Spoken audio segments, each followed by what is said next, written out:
pagsusukat ng mga bagay-bagay partikular ng distansya at ang area, kadalasang naiisip natin ang paggamit ng metro o ng measuring tape.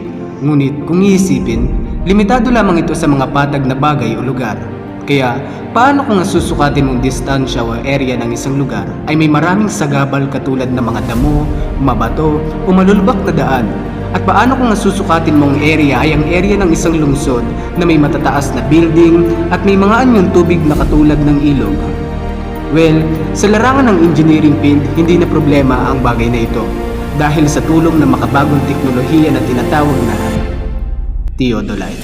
Ang tinitingnan natin sa ating harapan ay isang theodolite na ginagamit sa surveying engineering field.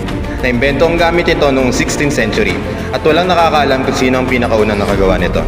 Pero ang pinakasumikat na theodolite ay inimbento ni Jesse Ramsden noong 1787. Gamit ito, mas napapabilis tayo sa pagsusukat ng mga anggulo at distansya. Alam niyo ba na ang pagsiset up ng theodolite ay hindi naman ganun kahirap? Kailangan lang muna natin iset up ang tripod at pagkabitin ang male and female socket at ayun na! Gamitable na ang ating theodolite. Ginagamit nga itong theodolite ng mga civil engineering kasama ang precinct. Kapag natapat mo na ang site ng theodolite sa precinct, makukuha mo na ang distance at angle between 2 points sa pag-press ng button. Grabe! Nakakamangha talaga ang teknolohiya. Ate, kung saan lang natin ito ginagamit. Pero ngayon, pati sa field natin, pwede na. Isipin mo, no? Kung ako papipiliin sa sukatang paganigan nito lang o pa-tape measure lang, syempre, dito ako.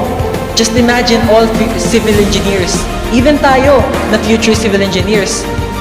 Kahit na ano kailangan natin sukatin, mapa-distance, angle, area, may sagabal man, malawak, o masikip man yan. As long as you have a theodolite, anything is possible.